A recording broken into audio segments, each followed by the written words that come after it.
Welcome to TSG Live Model Railroading, a program to share ideas and ask fellow modelers about their approach to the hobby. Sit back, relax, and prepare to be inspired.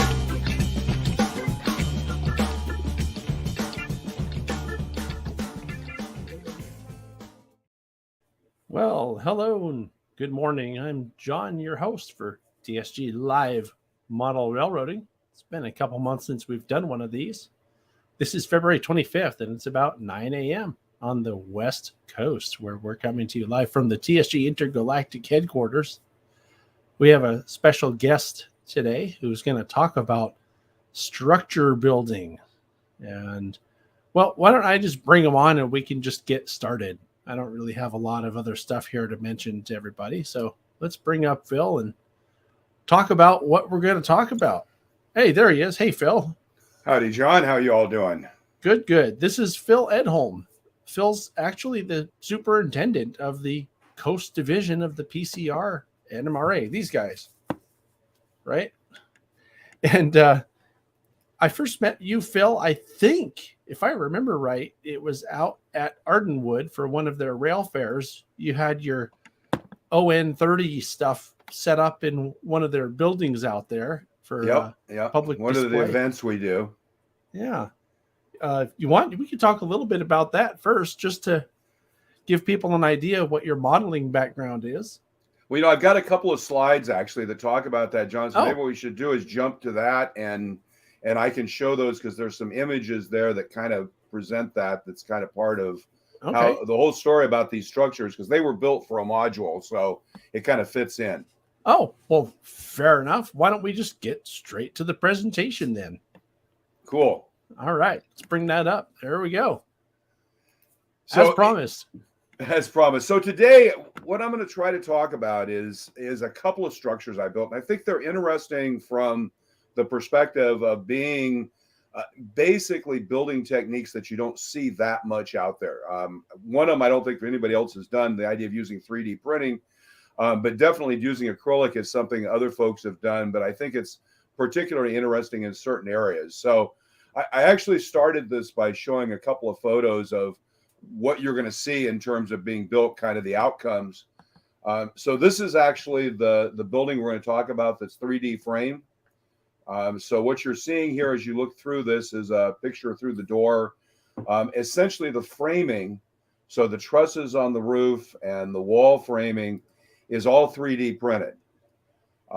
But everything else is normal, is what I would consider normal modeling materials. So the floor is actually scribe siding. The walls on the outside are actually strip wood. The doors and all that are strip wood. And the 3D framing is all painted and finished in a way to match. So we're going to talk a bit about that. This is some of the pictures of the interior of that building. And so you can see what you can actually accomplish with some of these techniques. And the thing that's really interesting about this building is you can pick it up, you can move it around.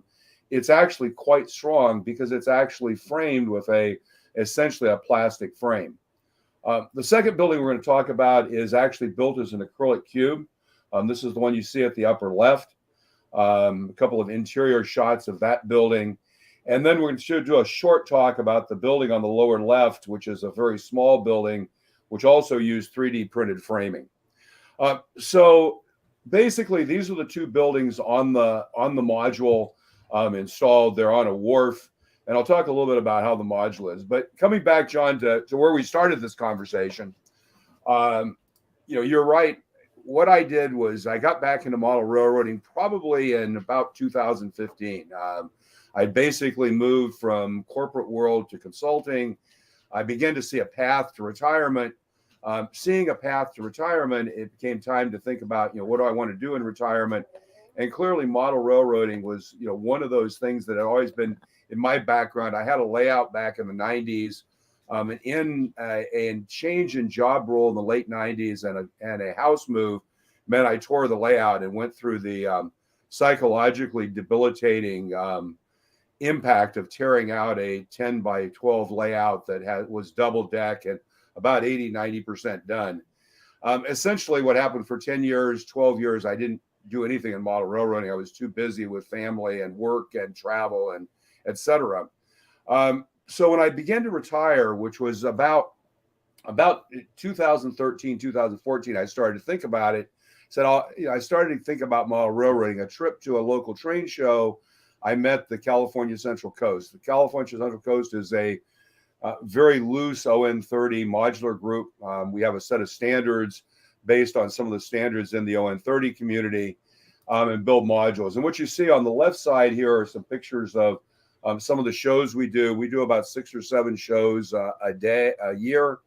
Our next show actually will be March 11th at Roaring Camp. That's the March 11th and 12th. We'll be at Roaring Camp.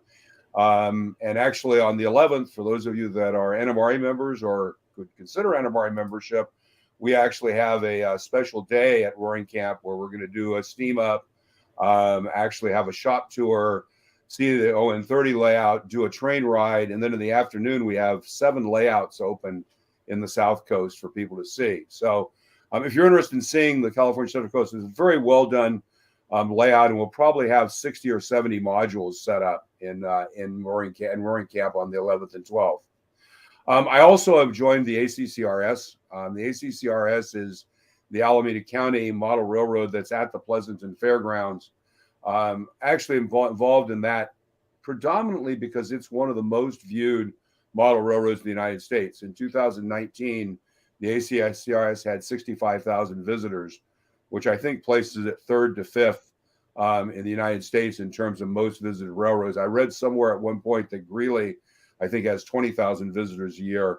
You know, clearly San Diego and the Museum of Industry in Chicago have much higher, but as far as a model railroad, that's a fairly large number. So just to give you an idea of kind of the modeling we do in the ON30, these are some of the modules I built there. The upper 3 pictures are of a module I call Sierra City. That was actually the first module I built back in 2016, 2017. It actually shows a typical Sierra kind of mountain town. That was where my background in modeling was focused on. But as I began to build some other models, I began to realize that, doing the Central Coast, this area of California that's between, essentially Monterey up to just past Santa Cruz, what will be called Monterey Bay or Half Moon Bay for those of you not in California, was interesting. It was an area that was predominated by narrow gauge railroads. It was predominantly done and developed by the Carter brothers, who are fairly famous for their early narrow gauge rail cars, kind of kit cars that they built. So I actually began to look at that area. One of the things I wanted to do was a tunnel module. So the module on the bottom left actually depicts the Mission Hill Tunnel in Santa Cruz. This is actually a 907-foot long tunnel that was built under the Santa Cruz Mission to get the train out of downtown. And what you'd actually see, and I've got some pictures that I'm not going to show here in this session, that the tunnel portals and the side views are actually done to be relatively photo realistic. So if you go take a picture at the actual tunnel, which by the way is still in operation, and the Roaring Camp Railroad runs a train basically from Felton down to Santa Cruz through that tunnel. If you actually took a picture or rode the train, it would look very similar to the view you see on the bottom left. The bottom right is actually Wilder Ranch. That's actually a ranch just north of Santa Cruz. It's now a state park. It actually had 2 sidings on the 2 railroads that went through there. So this is a depiction of what the Wilder Ranch siding might have looked like. Wilder Ranch was actually a creamery. So there's a small creamery building there on the right, and then a stock corral for moving stock in and out of the ranch on the left. I'm really enjoying all the local tie-ins. Yeah, so one of the things and that actually goes into kind of how this next module got built and why the buildings got built the way they are, really ties into this idea of, and it's kind of a bit of a journey of finding a prototypical area and finding it being more fun. The upper layout you can see is actually totally freelanced. The lower layouts have this more tie into being prototypical, and I think that's a maturation in modeling. In late 2019, right before the pandemic, I really had two influences that kind of influenced where I went in my modeling. The first was I bought a 3D printer. Printer I bought at Ender 3. I paid $212 for it when I bought it back then, including a kilogram of filament. Beauty of filament printers, you can see it's on a table looking at a normal room. There's no muss or fuss. There's no smell. There's none of that. So it actually works out really well. And then what you see on the right is actually a model by Earl Gerbavon. Earl is a local modeler, just got his MMR, and he showed some pretty amazing models. And seeing what other people were doing and getting more exposure, especially as COVID got us out talking to people and looking at things. It used to be the only time you could see models that other people built was at a contest, or potentially on a layout tour, or if you went looking for things on the internet. The reality is that being on Zoom meetings and all these virtual meetings for model railroading and people showing their work made really an interesting opportunity, just like we're doing today, to see what other people are doing. So those two things really begin to drive what happened for the next module. So I started this project. I built a 6-foot module. I built 3 4-foot modules. I finished a couple of corners for the club. I wanted to build a bigger module that had more detail. And there were some needs. The club had some needs from modules. We've had some member challenges. We've had one member had a stroke and moved his modules into his home, into his garage, and was not participating in events anymore. We had another couple and the husband passed away. And we kind of lost their modules. By the way, those modules will actually be in Roaring Camp on the 11th. Probably the last time the wife, who's actually an active model railroader and does all the scenery, and her son are going to bring their modules. So that'll be pretty exciting. There's some amazing desert scenes.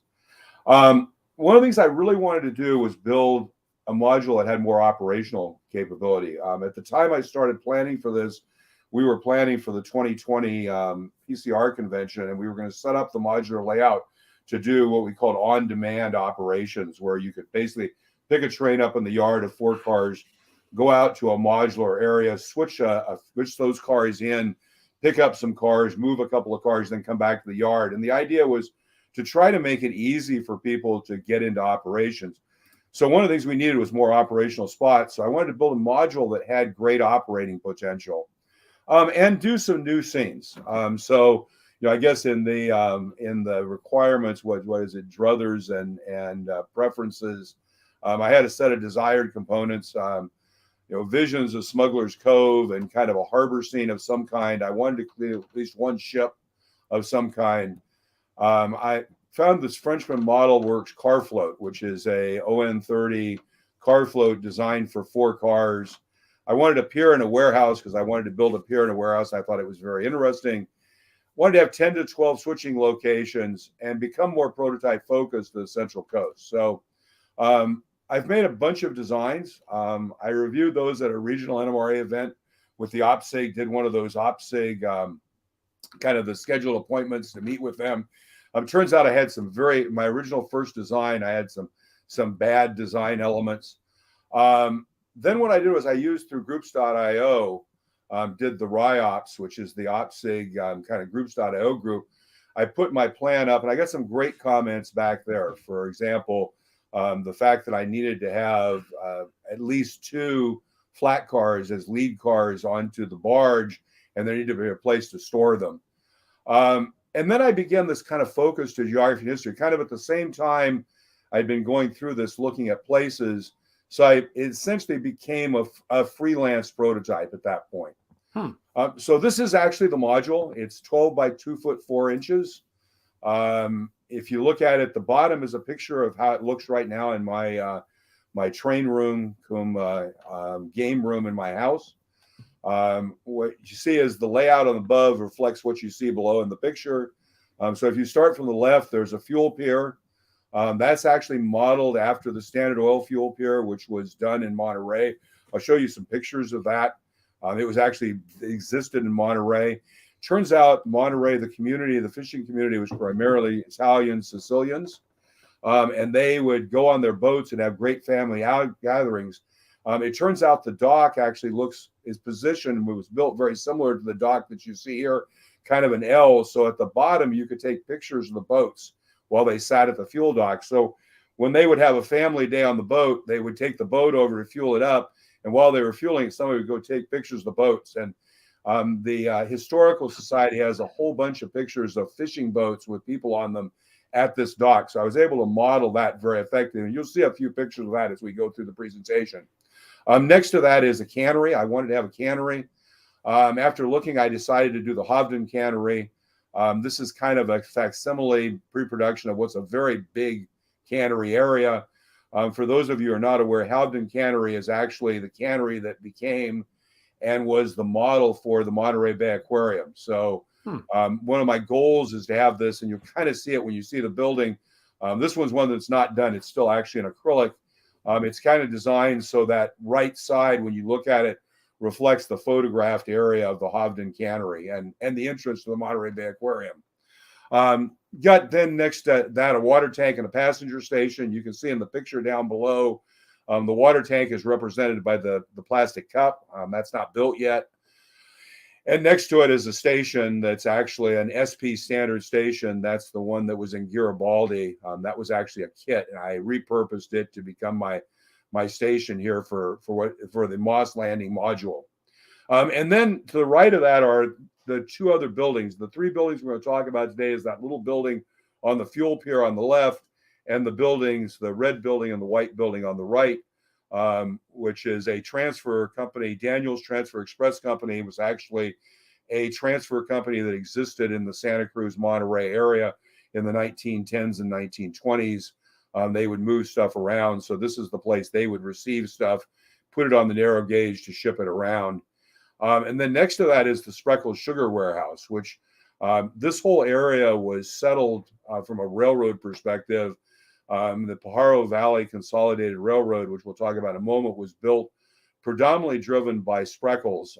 Spreckels built a beet refinery in this area, actually originally in Salinas and then later in a town called Spreckels.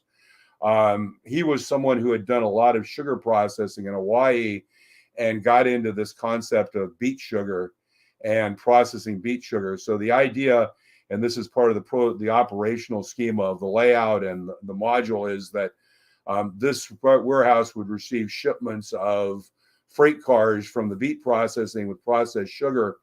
The sugar was actually processed to a raw state there in the South Coast and then shipped to San Francisco for final processing in plants that were up in the Benicia area. And so this was a way of shipping by boat and avoiding paying the SP exorbitant rates at the time. In fact, most of the narrow gauges in this area were created to avoid paying money to the SP in a lot of cases. As I went through this, what I found was an ideal location to have a reimagined or imagineered location. So Moss Landing is a little town that exists on the California coast. It's between Monterey and Santa Cruz. By the way, we're best known to people living in the area. It's where the big PG&E power plant is, which is now owned by Duke Energy. That power plant is right about where it says Daniels Transfer Express and Diner on this. That area is actually built up as a huge power plant. I think you can see those chimneys from miles away. Oh, exactly. So this is kind of a reimagining. And what happened in 1906 when the earthquake happened, if you look on the left there, that's a drawing of how it used to be. The river actually, the river actually used to exit through Moss Landing. In 1906, when the earthquake happened, the river actually moved its exit about 5 miles south on the coast. And what ended up happening then was Moss Landing silted up and was silted up until 47, or maybe it's 47, when it was actually dredged as part of a program the U.S. was running at the time to build fishing harbors. So my reimagining here is that the harbor was dredged circa 1915, 1917, 1910, and opened up. And then there was a decision made to dredge the harbor and create a ship's channel. And therefore, you could actually build along the harbor there this set of buildings and piers, et cetera. So what you see on the right is the track plan actually overlaid on the actual map. if you look on the left, and it's not really clear, you have to look very closely. You notice where it says Moss. If you look there, you'll actually notice there's a railroad line that runs through there. That was the Paro Valley Consolidated Railroad line. And if you notice, there's a Y there, and the railroad runs across from the mainland out to what's essentially a sandbar. And then you'll notice there's a wharf that goes out into the ocean. So, in fact, prior to 1906, there actually was a wharf there. And I'll show you some pictures of that, because that was kind of some of the design elements that are built into this. So essentially what I'm doing is reimagining that railroad, that narrow gauge railroad, continued into a new existence with a new harbor built in this area, literally 50 years before it was built, or 40 years before it was built. So that's basically the layout. At the same time that I started building this, I started building the layout with modules. These are actually built with 2.5 inches of foam, so I can get the difference between the height and the ground. As I built that, I decided one of the things I didn't want to do is have tortoises running through 2.5 inches of foam. So I ended up building boxes to sink the tortoises in, so they're only 1/2 inch below the upper surface. And I built boxes for the buildings. So when I built this, one of the conclusions was the Sierra City module I showed you earlier. I put it in a trailer a couple of times, and just stuff got knocked off. It just turned out that bouncing around in a trailer going to a show was really hard. So what I did was I decided to make the buildings removable. So what you see in the kind of middle pictures is, in those boxes you see up at the top are the bases, the alignment bases for the buildings. I threw in the picture at the right because you can see how the tortoises are recessed, and you can see the wiring. So anyone who's interested in wiring that can see what we did there. These are a couple of pictures of after the landscaping was in, basically, foam covered with Sculptamold in most places. And what you see here is you see those holes for the buildings to drop into. And on the right, you see what I've done is I put a piece of masonite glued to those alignment bases for each of the buildings. So the idea was the buildings could just drop into place. At the same time, I was doing a lot of research. So these are some pictures I wanted to show of specific research. So on the upper left, what you're seeing is a view that looks from the mainland across that water to that sandbar. Goes out to that pier we talked about, the wharf. What you actually see on the front is the Y. You remember the railroad was running north-south. There was a Y that went out to the west to the pier. That's actually the end of the Y. By the way, the reason that picture and the picture immediately to the right were taken was 1906. This was a picture no one ever would have taken because it was totally uninteresting, except the earthquake obviously warped the rails, and therefore it was worth taking. But what you can see here is some of the buildings that are there, the wharf there's there. And this is actually, when you look at the module, this would be actually taken looking out towards the ocean from the piers on the module. So it's actually kind of a view that you would see. I'll talk a bit more about the picture on the upper right because I used that to design one of the buildings. On the lower right, what you see are some of those fishing boats. What you see at the back there is the Standard Oil Fuel Pier. And you notice this is the place where they just took lots of pictures of boats. When you got your new boat, it was a place they took a picture of it. When you went out with the family on the boat, they would take a picture. And then on the bottom left are some pictures of the Hovden Cannery. And you'll see those kind of reflected again in the models as we talk about them. I have a question. Sure. A couple slides ago, you were showing what looked like the original alignment of the track, and it looked a lot like this one. It looked a lot like what you used on your modules. Did you copy all the switch positions and all that for the track plan on the module? Not really, because so if you look here, I think, can you see my mouse? Can you see my pointer? I don't know if it works that way. Yeah. So if you look here, this was the Paro Valley. Basically, it came down here, ran down here, and then ran through and then continued on. Mm-hmm. And the Y is right here. If you look at where this stuff is, it's right up in this area here, which is kind of just along this straight track. But I did try to capture that feel of the area. And so, one of the nice things is this area still exists. So I have a huge number of photographs of that area that I use as well. And it looked like you had a link to, was that Derek Whaley's website, the Santa Cruz Yes. Trains site? Yes. Okay. So I've used Derek. I've used a lot of Derek's information, and a lot of the photos you see in there came from Derek. Okay. I tend to be a bit of a internet user for research. It just turns out it's easy, and I'm pretty good at the Boolean logic to find things. Sure. But there are a few books. There's Steinbach Narrow Gauge, was actually a great book about the narrow gauge railroads in that area at that time. So I've actually used that. There's also there's a nice book about Carter Brothers cars. It talks a lot about early narrow gauge railroading in California and Carter Brothers. I can't remember the name of it now, but it'll come to me if I don't think about it. Is that something that was written by Bruce McGregor? Yeah, Bruce. I think it's probably Bruce McGregor's book, if you're right. Okay. And so it's a combination. But the beauty of the internet is there are so many images. Like, for example, I'm jumping here.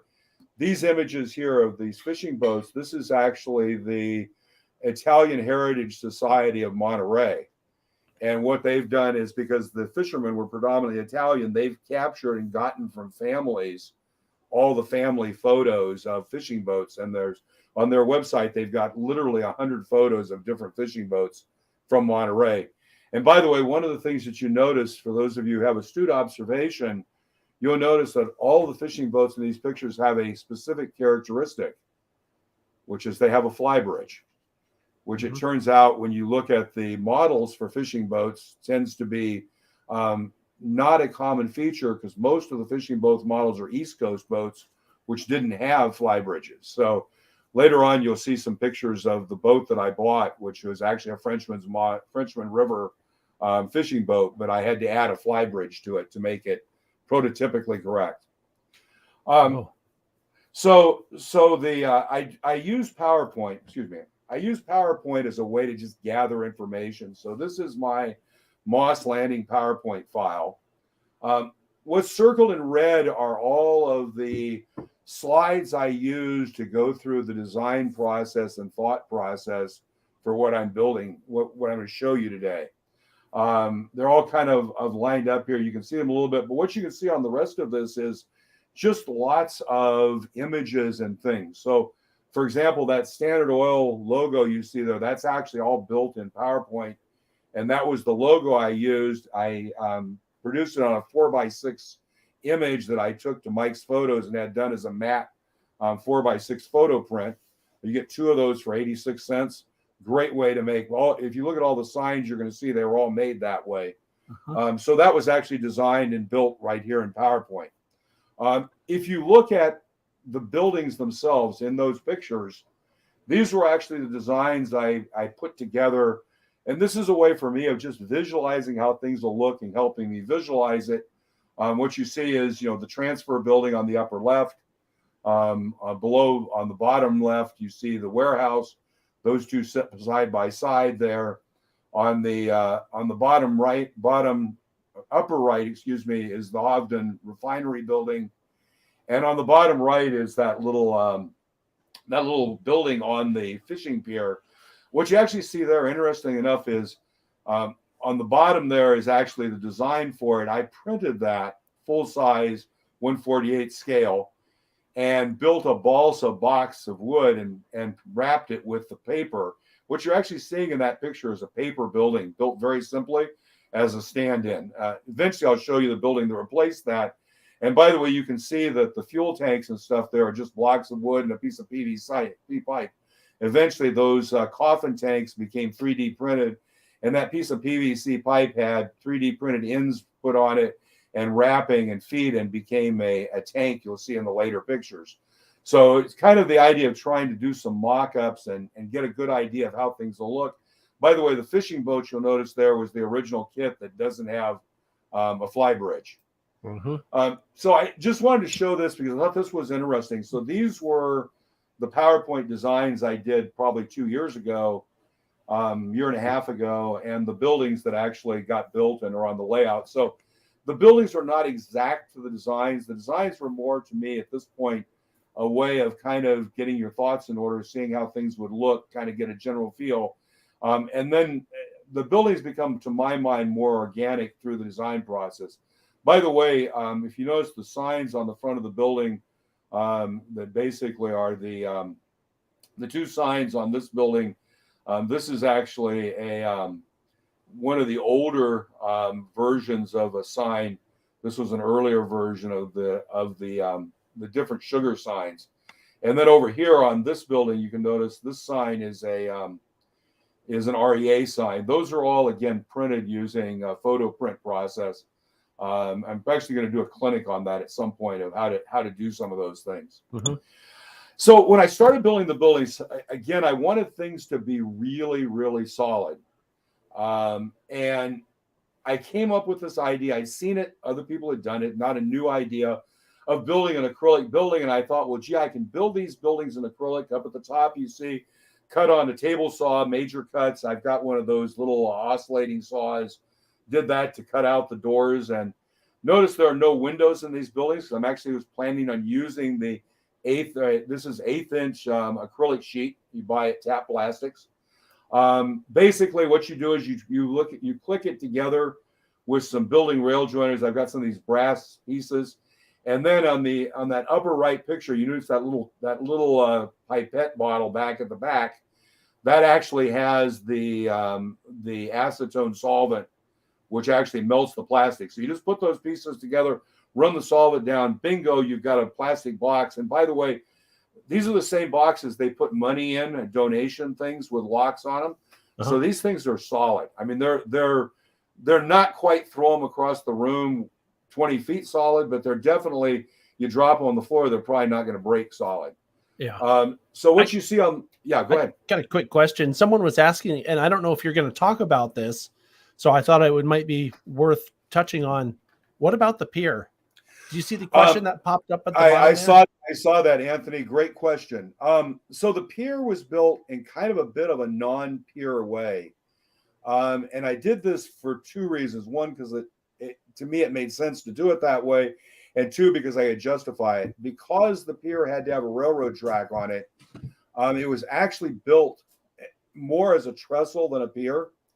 So each one of those pier bents that you see here, like this, was built as a bent, built a simple template on a jig, using some pieces of wood on a piece of scrap wood, and laid those out and built them. They're essentially it's strip wood, dowel from Home Depot. It's all been it was all stained, and then I used chalk. So what I do is I basically take the wood, put it on some newspaper, hit it with a heavy layer of stain, which is alcohol and shoe dye, or alcohol and India ink. And then what I do is I scrape. I've got one of those micro graters that I bought at the dollar store for chalks, and you kind of scrape chalks onto it. And that actually gives you not only color variation, but some level of texture on the wood, and actually gives, I think, a pretty good look. But it's actually built, and if you notice where the railroad tracks are, they're actually 3 posts and they're not on the others. And my justification for this was that not only was the pier designed to hold a railroad train, but also it was built by railroad people. So they built it more like a trestle than a pier. So that was basically how it was built. So if you look at the acrylic boxes, what you see in the left picture there at the bottom is what I call the transfer building and the warehouse behind. And the right picture is that Hovden cannery. So you can kind of see, if you look you can see to the right, there's a junt that junts out from that cannery right over here. You kind of see there's part of the building out here that goes out. So I started with the transfer building, and this is one of the 2 buildings I really want to talk about today. So this is an acrylic box. So again, it started life looking like this right here. So this is what you see here. What I did then was covered the outside. This is Northeastern board and batten siding. It was cut. I decided where I wanted the windows. The board was cut for the windows. And it's all just epoxied on the outside, being very careful not to get any epoxy in this area, because this is actually become the glazing. What you see over here is I've got a test fit of one of the Tichy windows that I put in there. So this is covering the outside. I'm doing a trial here with a little bit of roofing. Then the inside is basically done to match. So the inside is a kind of a mirror image, reverse mirror image, however you want to look at it. The outside cut to match, and it's also glued on with epoxy. So basically, if you look down here at the bottom right, you can see the wall is essentially a sandwich of inner wall, which is scribe siding, 1/8-inch plexiglass, and outer wall, which is board and batten siding. And those three are all glued together to form a panel. What you can see is the outside was done kind of semi-dry brush. This is a wine red craft paint. I wanted these buildings to look like they were relatively new.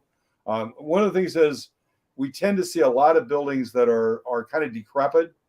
But the reality is if a building was built in 1917 and you're modeling 1922 or 23, it's only 5 years old. It's not going to look like it looked in 1972 when somebody took a picture of it. So I'm trying to make them look used, but in good condition and well maintained. For the interior, these buildings would have been built predominantly with redwood because that was what was available in the hills there around the area. Big trees, et cetera, all the different redwood place. Roaring Camp was obviously redwoods. So I tried to do a stain. This is alcohol and actually shoe dyes. So I've got some brown and a little bit of reddish shoe dye in there, kind of to get a little bit of that redwood look on the interior wood. By the way, one really cool thing about this is when you stain this with alcohol, you don't have to worry at all about what happens to the windows because it turns out acrylic sheet is totally impervious to alcohol. So if you get some stain on the windows, all you do is take a Q-tip with some alcohol and it just cleans right off and the windows look perfect. So again, those windows are the 1/8-inch acrylic. What I found was I needed to build the floor up to match the ties. Turned out the acrylic was just the right thickness. I had a bunch of acrylic from pieces I'd cut off. So I glued that down on the floor. I glued on with ACC a couple of rails to make a transfer. Felt I had to have a transfer line to figure out how to get things from this interior rail track, which is one of the things I wanted, an inside track outside to the pier. The only other thing I want you to notice here is the roof on this is designed to drop on and power. And to do that, I put these shoes on the side of the building. They're brass. They're soldered to a rod that runs down the side, turns and goes through the floor. So you see in this picture that rod actually going down through the floor. What you see here is a piece of strip wood that's been cut in a U, so it actually covers it. And when you see the later pictures, you'll see that all you see in the end on the model is this piece, which is up really high. So unless you remove the roof, you can't see it. So that's to power the lights then, huh? That's to power the lights. And I've got a couple of pictures of how that works. The roof actually has shoes on it that drop on. When you drop the roof on, the lights immediately come on. This is really cool, Phil. I didn't realize how really complex the build is. I mean, when you consider all the things that you had to take into consideration, because it's portable, there's a lot of stuff that you have to do that's not like what someone would do on a regular in-the-house layout. Absolutely. If you build a Craftsman model with stick and glue construction and you put it on your home layout where it sits for the next 20 years, it's great. But if you're doing it where 7 times a year you're moving it physically from a room into a trailer, it's bouncing around in a trailer, getting moved to a site, getting set up, getting viewed by the public and potentially touched for 3 days, put back in a trailer, taken home, and you do that 6 or 7 times a year for 5 years, those stick-built buildings just don't hold up. It's just too hard. Just too much movement and vibration. So that was the idea, was to try to, how do you do that in a way that when people look at it, it has the same impact as a stick-built, full-on contest level model. So that was kind of the goal. This is a picture of the building, as it sits today. This is what you'll see if you come down to Roaring Camp. What you see is that the pier now has been covered. What I've done is I've put carried those tracks that are inside the building forward across the pier, built a fake crossover here in the middle of the pier. I actually built a little transfer cart here. These are actually HO wheel sets with some brass on a little wood frame I built. And then I bought a it's actually an electric winch kit. It's a Crow River kit I bought from Narrow Gauge Model Works, and put that together as a little kit. The intent here is this is actually intended for one of the creamer or one of the canneries. The canneries did a lot of using a cable to get the fish from a boat that was out in the bay, a couple hundred feet from the shore, because the shore was not where the canneries were built in Monterey. The shore came up, so you couldn't bring a boat up to the cannery in many cases. You had to use a cable that ran out, and they used a cable and a bucket to bring the fish up to the cannery. So this would have been for one of the canneries. And I'll show you the interior in a moment here. So that actually ties into the interior. So this is the interior after it got done. So again, you kind of saw that earlier picture. All the framing is put on the walls on the inside after they were finished. So you saw what it looked like as a box without the framing.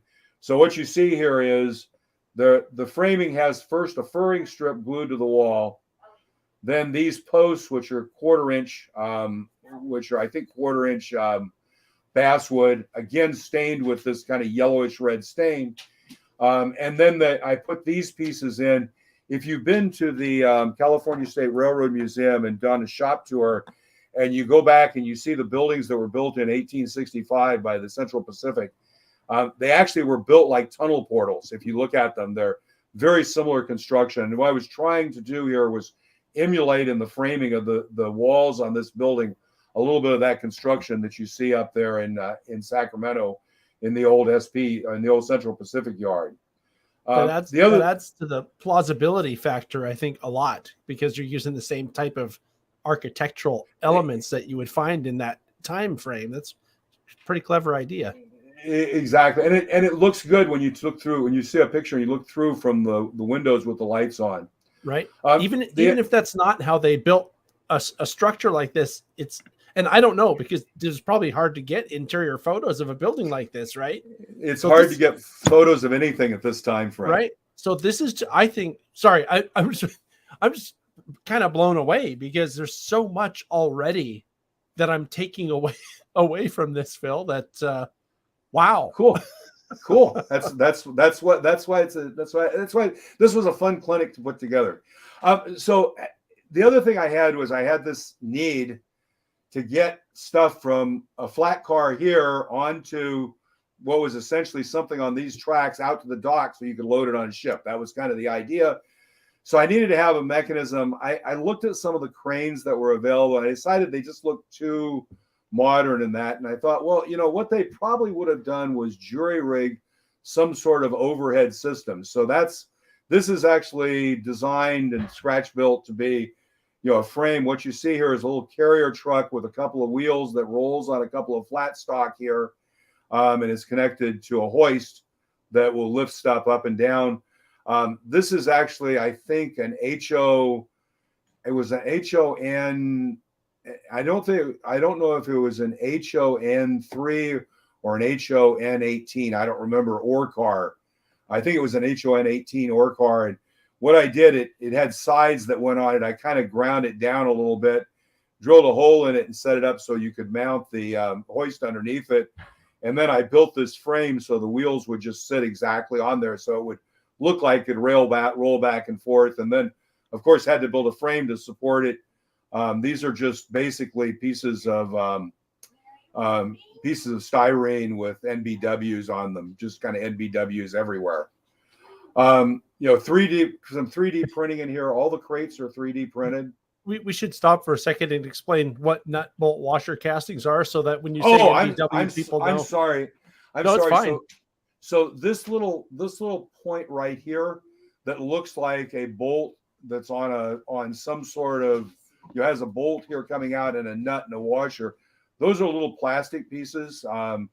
You buy them from Grant Line predominantly. What I do is I take those and I put them on a piece of wood with masking tape and shoot them with black paint, and then I use the Dr. Ben's rust on them. And then after you've rusted them, hit them with a coat of dull coat, because the rust will rub off. I think Uncle Ben makes rice, doesn't he? Uncle Ben. Yeah, Uncle Ben makes rice. Yeah. But yeah, they're really, and what you do is you basically you drill a hole and you cut them off. There's a little stem, and you just put a dot of glue and put them in the hole, and they end up going on. There's a lot of nut bolt and washing casters, and for example, the pier has them on everything. So when you get close to it, you can really see them. I just wanted to have that explanation because there are probably people who watch that won't get the acronym. Absolutely, and you know, and they're that indicative of, you know, kind of how they built things. So these are a couple of pictures of, you know, what it looks like from the outside. I kind of, when I build things, I do a lot of pictures for two reasons. One is to make sure I've got an idea of what things look like from the outside, to make sure that you're actually creating an interesting scene, but also it helps you with figuring out what you need to fix. So if you notice in the right picture there are two pieces of wood missing there at the door sill at the bottom.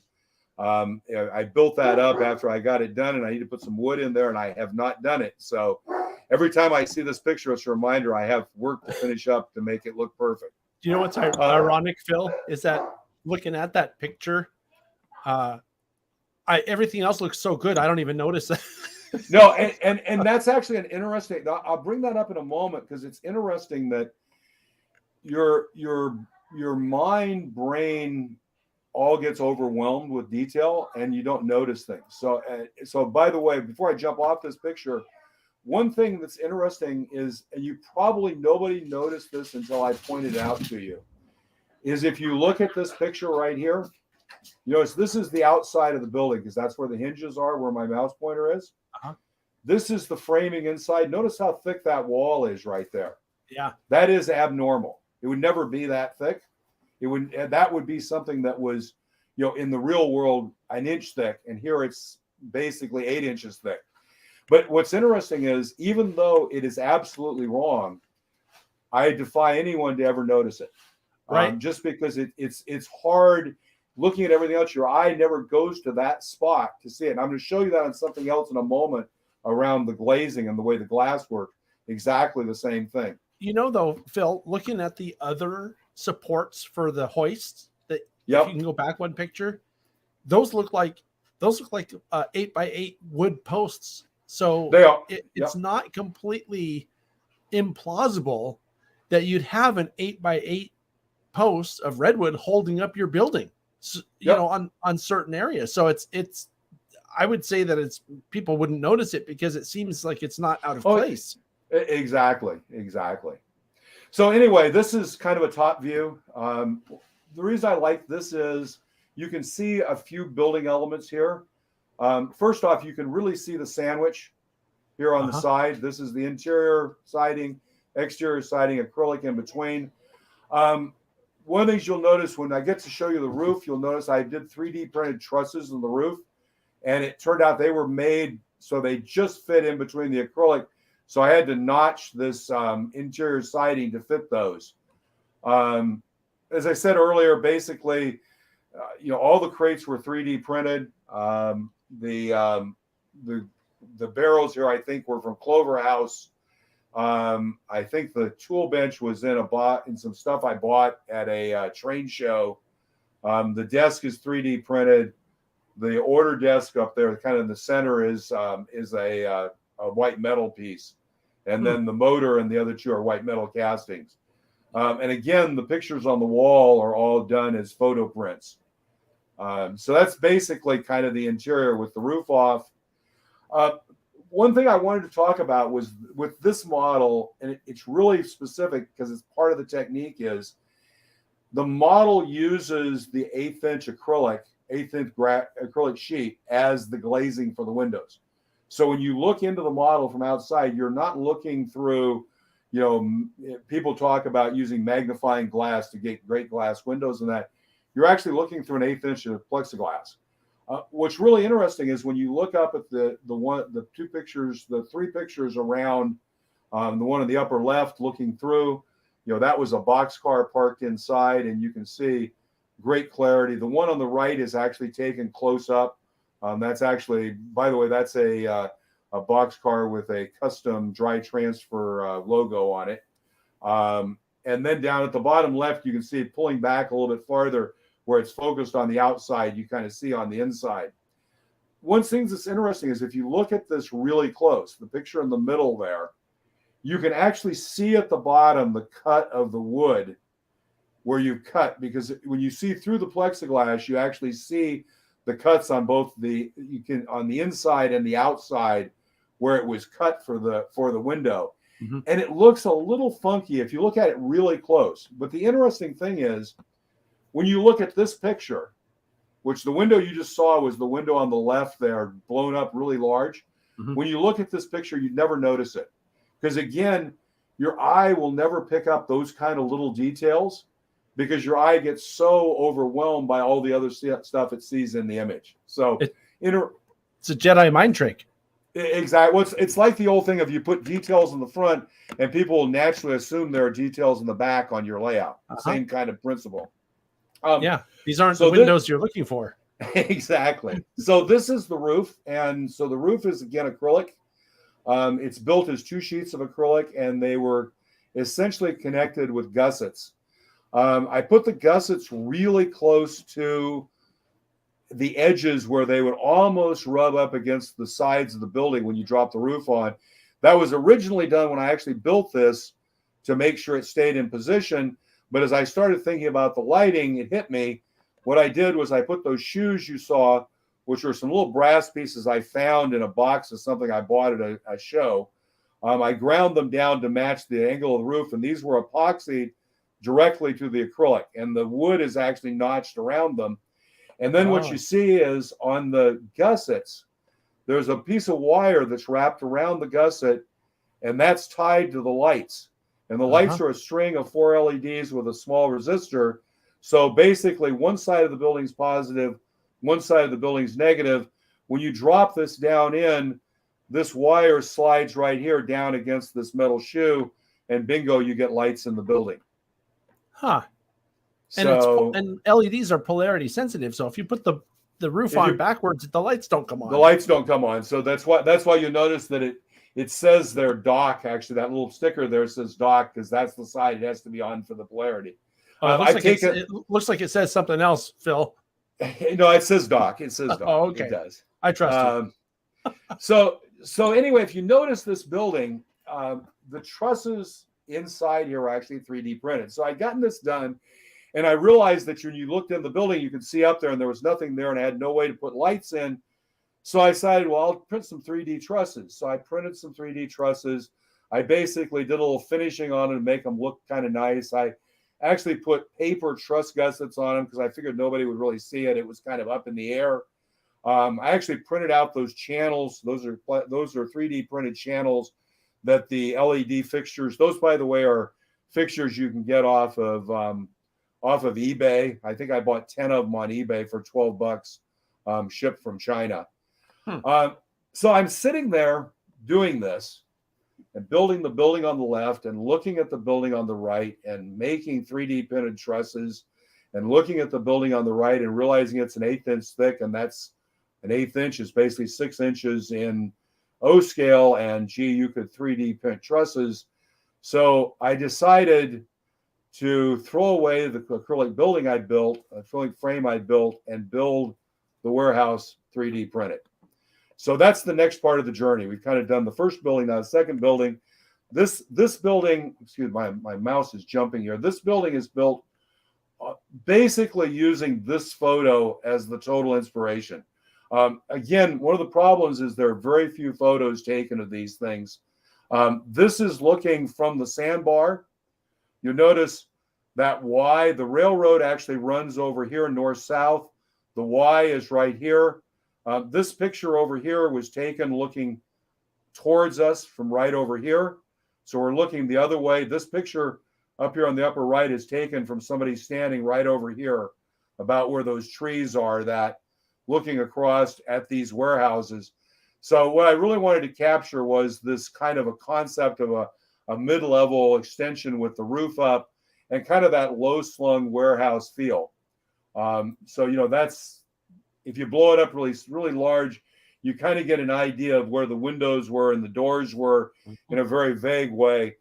Beyond that, no real detail to have. So that led to this design, which the design of the warehouse on the left, that led to a much more simplified design on the right, which I actually began to use to do the actual framing design. So one of the things that you'll notice is there are marks on there that says 6 inches, 8 inches, 6 inches. So the building is 20 inches by 8 inches. Turns out that the print bed you have on a 3D printer is typically 200 millimeters, 25.4. It puts you at about 7.6 inches, 7.8 inches.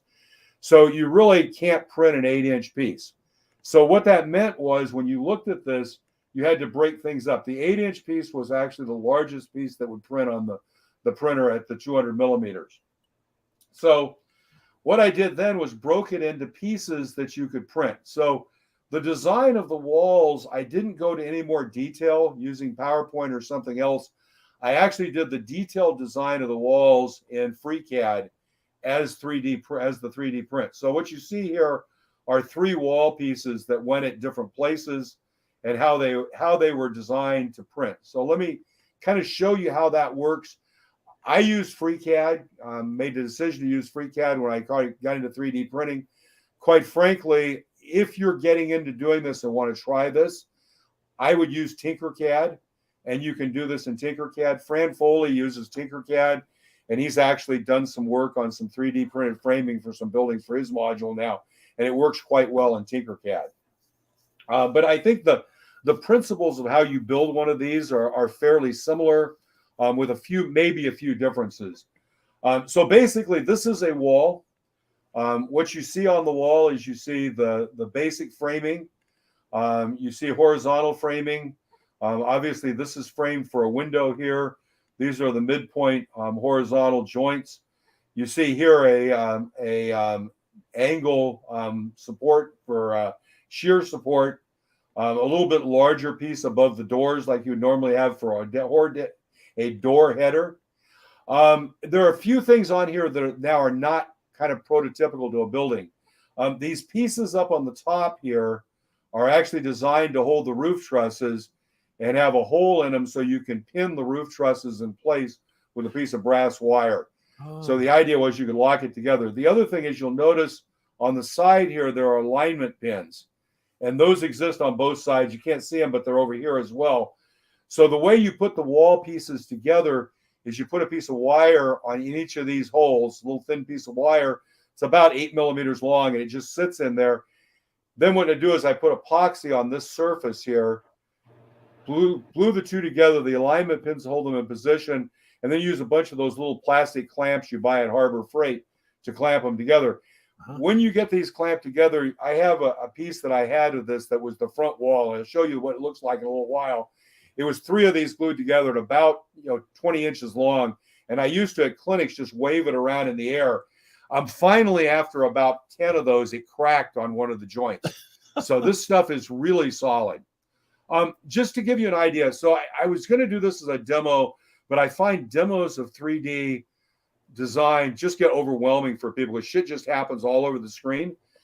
So what I did was I put something together. Some very basic steps you go through here. So you basically draw the outside of the wall. So this would be the outside dimensions of the wall.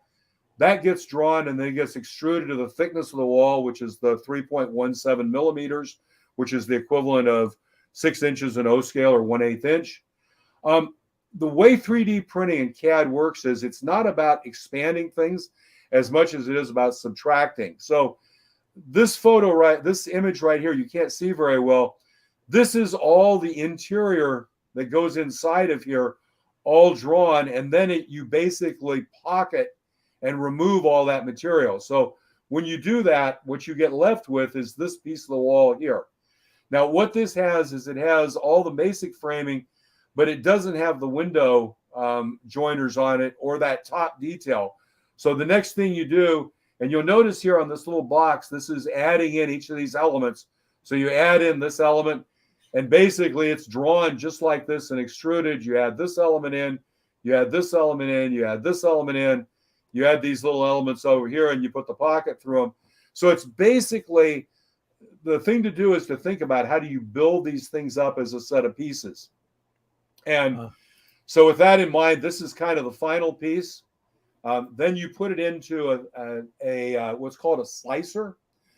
This is what takes the design that was done by CAD and turns it into a set of instructions for the print head. And so this is printed. It's actually printed down on the print bed. So this horizontal thing, or diagonal piece will print down on the print bed. And you'll notice, just to give you an idea, this wall section to print it took about 1 hour and 20 minutes. So, if you think about the whole building is actually 10 wall segments. There are 2 on each of the ends, on the gable ends, and 3 across the sides. Each one takes 1 hour and 1.5 hours to print. So to print a building like this takes, 15, 20 hours to print. But the beauty of it is, most of these, you start the print, you go to bed or go do something else, and it just does it there. Do you have any idea? Sorry, do you have any idea, Phil, about, like, did you design this based on standards for what would have been built at that time, or did you just do something that you thought looked good?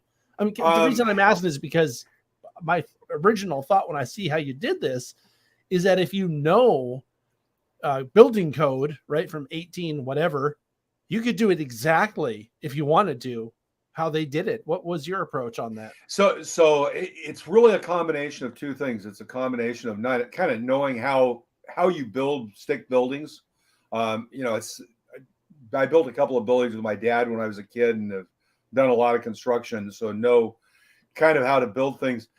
The fact is, because it's 6x6 construction, it's kind of a post and beam construction, so you kind of do it that way. If you look at some pictures of interiors of buildings, you can use those as pretty good examples, and they would pretty much look like this. To a great extent, what I did was based on kind of what I thought looked right with a frame building. And again, one of the things too is when you build 2 structures side by side, you want to think about contrasting them. You don't want to do the same thing so they look the same. So that other building had that tunnel framed heavy post and beam construction. This is more of a traditional framed wall construction building. So just kind of a difference in idea. So what you see here at the upper left are 3 pieces. Those are not glued together. You see the end walls, those were 2 pieces. What you see down at the bottom left is after they were glued together, because they also have pins at the end, I was able to pin everything together and have it just stand without being glued. So the end wall here and the side walls here are not glued together. They're just pinned together. What you see here in the middle is actually the pictures of those joiners for the trusses. So you can actually clip the trusses in. And what you see at the right is the point at which I was so happy that I finally had something that really looked like a building I'd been designing and 3D printing. And then I realized I totally screwed up. There's no lighting. And so this is one of the other things about this is an adventure. You guys are going to get the benefit of the thought process. The problem is you don't know what you don't know until you get to the point you realize you don't know it. And this was one of those things of, I was so focused on the framing, I didn't think about the next step while I was doing the framing, which is how do you do the lighting. Now, when you do wood framing, that may be a typical way of doing things, but here it really didn't make sense. So I looked at that and I said, well, I need to put lights in. I always liked the idea of using brass rods as ways to carry power for lighting. I'd already done the other building where I had the idea of power on the building being on 2 sides. So I actually took the same concept on this building. So what I did was I redesigned those trusses you saw from before and added on them these extensions for lights. What you see on the upper right is those were printed down on the print bed. So those extensions actually come up in the air. And then they're designed, if you notice, they've got pockets to carry brass rods.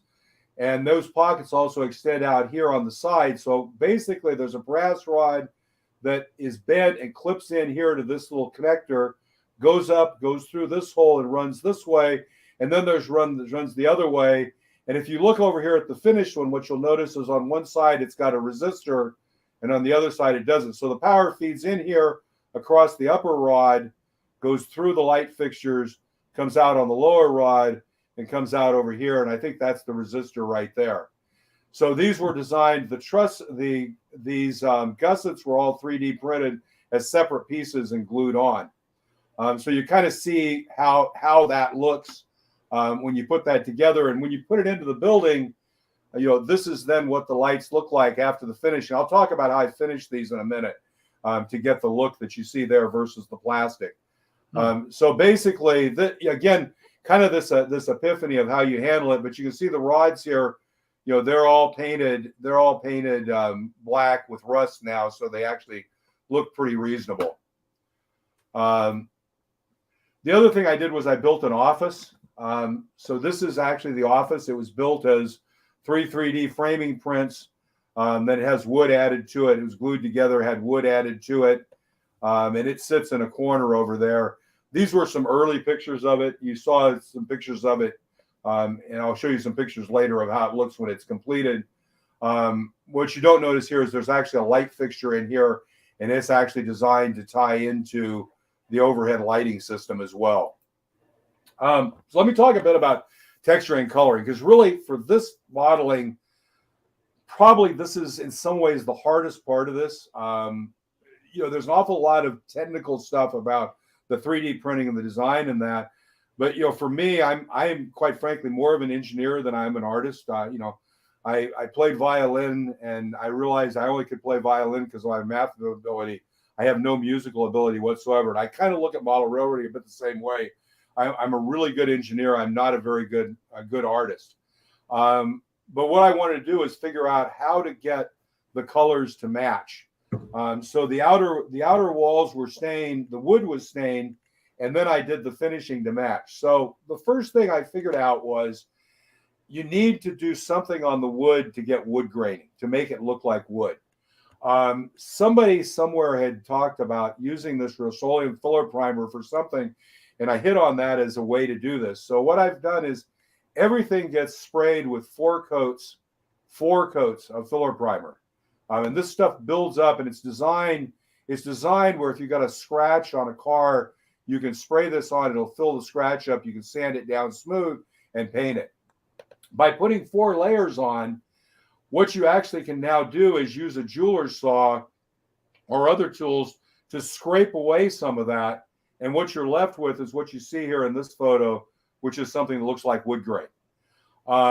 You need to focus on the interior areas. Now, what's interesting is when these things print on the print bed, they're printing up this way on this side here, and that's actually layers. So when you finish that, it actually also looks a bit like graining. Mm-hmm. So it turns out you don't have to worry as much about that. So it's really more the interior surfaces, the ones you see. So basically go through and do that on all the surfaces. And then what you do is basically the siding was done with brown and mahogany alcohol shoe dye on both sides. So basically those are just stained as individual pieces. There's a lot of boards there. The framing, I tried doing a very light coat and darkening it. I tried a bit with dark and going light. And in the end, I ended up going in the middle. So I wanted, again, a bit of a reddish look like redwood. I found this paint, which is called Caramel by Rust-Oleum. It's actually interesting. It's a semi-gloss. It's not a matte, which I was quite concerned about, but the color was just the right color, because it turns out if you take that and then you use a series of dry brushes, by the way, the dry brushes, there's a dry brush set from a company called the Army Painter. You can find them on Amazon. I think I paid $19 for this set of 4. The ones that are on there now, I think only have 3, but 3 is all you need. They are excellent for dry brushing. I am not a good dry brusher, but they really helped me with my dry brushing.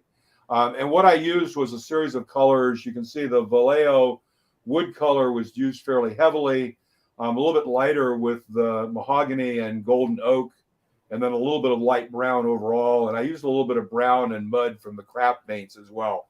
So the idea is to get a very thin dry brush coating over that kind of reddish caramel base, and that creates the colors that match the wood. And again, depending on how you finish your wood, you may have to change this. But the point is, if you find the right base coat, you can use dry brushing to create a very close match to the underlying, to the actual wood that's in the building.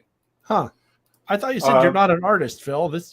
I don't think you're giving Well, yourself enough credit. I just read stuff on the internet. I mean, it's not that good at it. So the exterior walls. So after the interior was done, I had to do the exterior walls. The exterior walls were done.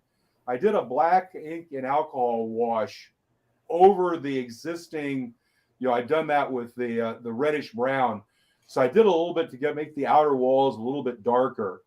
Then I dry brushed it with acrylic artist tube white. So basically, this is all dry brushed.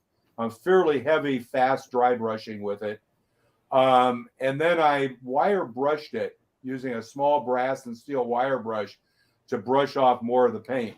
The one thing I haven't done here, and I haven't done this for either of the buildings, is I'll do some Vallejo, some of their Vallejo texturing around the bottom to do mud splatter and that on the sides that are on the dirt side of the building. It's a nice worn look. It looks exactly. It looks like the building was whitewashed or something, which is probably what they would have done back then. Which is exactly what they would have done. Whitewashing was cheap paint, and it did wear off. And that's the idea of getting it to the point where it doesn't look decrepit, but it looks like it's kind of ready for a next coat of paint. Sure. So the floor was installed on again, this is the masonite. This is that masonite base you saw earlier. The floor was installed without the building on, so I cut the floor exactly to fit the building. So this little gap right here where you see between floor and masonite is where the frame will fit in and be glued on. Mm-hmm. These cuts here are where there are doors, or actually where there are cuts in the walls where there are doors and things. Yeah. The floor is scribe siding. I cut it at certain portions to add boards in. Actually, one of the things also I do, and this is kind of just a quick hint. This stuff was the siding was glued down using epoxy onto the masonite.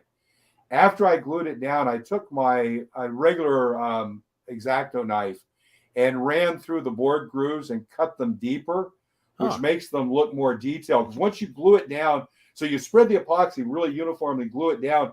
Now you can cut the boards, and it makes the floor look more detailed, more textured by cutting more through where the scribe siding was. And then what I did was I took an X-Acto blade. This is just a straight X-Acto blade, and ground off a tip of it. So I was left with just enough that I could cut these cuts in between and make the board ends. So you actually created that panel detail yourself. That's interesting. Huh? Yeah. And this, by the way, this makes it really easy. So find an old X-Acto blade, grind this had a tip point on it right here, grind the tip point off. So what's left here flat just fits right between the two sides of the screen. And then you just kind of push it down in and you make those. And then the nail holes are just pencil nail holes.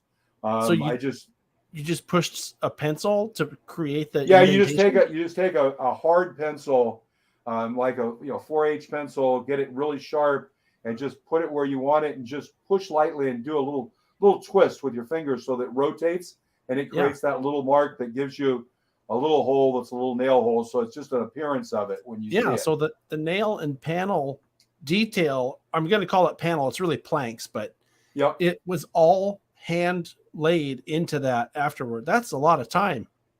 It's not, once you get it going, it's not bad. The nail holes it takes probably doing this floor for the nail holes is half an hour, 45 minutes. Yeah. It's not that bad. Once you get going and you just kind of, by the way, the other thing you do is you hold a straight edge there and just do it along a straight edge. And so you're basically, you get really good at finding the place on the board to put the pencil, and you just put it down, push down lightly, and twist it between your fingers, go to the next one, and so on. And you can do a row of those in a couple of minutes. Not even that long. It's not as bad as you think, and it adds a huge amount of detail. Sure.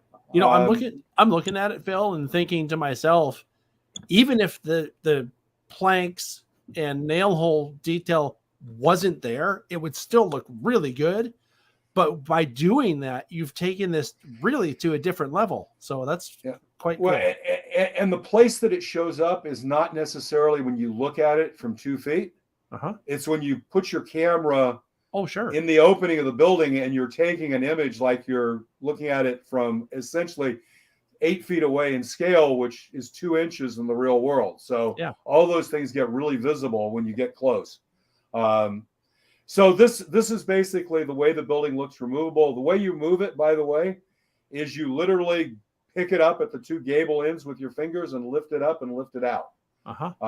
So it's very easily removable. The next thing, so having done the building, now I had to figure out how to do the roof, and that extended to I can 3D print the roof, which is probably the biggest and hardest 3D print job and CAD job I've ever done. Each panel had to be designed and all the angles had to fit together so it could all glue together in the end. So this was produced, again, there are three panels on the back side. There are 4 panels here on the front side, and then the 2 gable pieces that run here. And all the angles had to be designed so they could all be epoxied together. One thing you kind of see in the picture here is you can see there are gussets right here, and you'll see those on. So the roof actually is gusseted so that it actually is a very solid object. So you can pick this roof up, you can wave it around, you can move it around. It won't get damaged. It's fairly solid. So this is a couple of pictures during construction. What you see is the roof that now has been painted on the upper left, and just some more pictures of me kind of figuring out how it's going to look and making sure I'm starting to figure out how the siding would look on it, trying to pay some attention to it. These were some early construction pictures. I like that you've really documented the process completely. It's great. Yeah, I started taking a lot of pictures, and I'd highly recommend that. You just take them and get them off your phone, and you've got lots of pictures of stuff. I mean, by the way, I think this PowerPoint deck, we couldn't upload it to StreamYard because it's a 350 gig deck. It's 350 megs, excuse me. It's a huge deck because all these pictures are fairly large pictures as well. So I used the Northeastern O-scale siding for the roof. Basically, you cut the siding into a length, and then I used the what you got here is the length of the siding was cut based on the length of the roof, so they were cut down to a certain length so that it would fit right, and then the width was cut using a square, and you can find the right point so you get the right ribs so they're all the same width. So basically, what you see down here at the bottom left, that's all the siding on a flat car in front of the building. What you see on the upper right here is it's painted first gray with light gray. I put the picture in the inset one there. I had a different gray that was dark, and I ended up deciding not to use that. And I have 4 cans of gray primer. It's the typical rattle can primer, because I finally found one that's really light gray that's good for siding.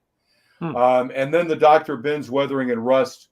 So you kind of see, and you kind of do one end a little bit more. I have a propensity that the right side of things get more rust than the left, so I have to kind of fight my brain there. And the frame itself was dry brushed. So that was another big dry brushing job, because you had to dry brush all those little pieces to get them to work. And then the trim creases were dry brushed to go around it, and they were glued on the outside. And then the roofing was glued on. I tend to use canopy glue. I'm a lot now, because it's really just it seems to work out really well for me. The peak of the roof and the valleys were done using the wider corrugated siding from Northeastern. So basically, that's the roof being done. I think there was a question about how long it took. This has been about a year, but multiple things going on. I'm building lots of things, and I'm rewiring the ACCRS and doing the superintendent stuff. And the net is it takes a lot of time to do stuff. So just some pictures of it. You kind of see some of the details. These were some pictures I put in. The lower left picture here is kind of interesting because what you see there is that hole is actually designed for the truss to go in. Mm-hmm. And when this roof was put on at this point, the trusses weren't in the building. So I did the doors. I had a long thought about the doors, and I decided I didn't want to try to put doors on this building to swing out because they were too easy to get damaged. There were too many of them. It was too easy to have them fall off in a show. So I ended up creating doors that fold in, and they were done with a little piece of brass to represent a hinge and kind of done. And they look okay. The whole model is probably the thing I'm least happy with, but I'm happy with the fact that they're not going to get broken or knocked off, which they would have if they opened out. The backside, I've got it's set up with a track. So there's two tracks, one track on either side. You can actually have 4 or 5 cars here unloading sugar sacks into the warehouse, because the idea was they would bring a whole bunch of sugar down from the factory, from the plant, stored in the warehouse, and then the ship would come. They'd load it on the ship, and it would be moved to San Francisco. So on the backside, because the cars had to be up close, and because right inside this, there's a fairly narrow platform because it's raised up, it turned out that I didn't really have a good way to put swing doors here. So I decided to make sliding doors. So these are actually, again, 3D printed. What I did was I printed a very thin carrier that goes on the back that's got holes in it that slides on a rail that's inside this piece. And then it was finished with normal wood and outside. So it looks like a wood door, but it's actually a 3D frame behind. So this is kind of a couple of pictures. This was putting the wood on. This is what the inside looks like, kind of what it looks like after it was dry brushed.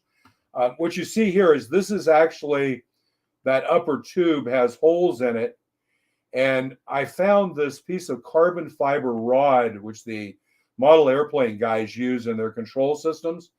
And it turns out if you cut it and put it in the tube, these little points here slide right on that. And it turns out the PLA sliding on the carbon fiber is smooth. And these little doors just slide like they're real, actually slide incredibly well on that carbon fiber. The last thing I ended up building was the sugar cube pile. So I felt like if I was going to have sugar cubes, I couldn't have an empty warehouse. I had to have sugar cubes.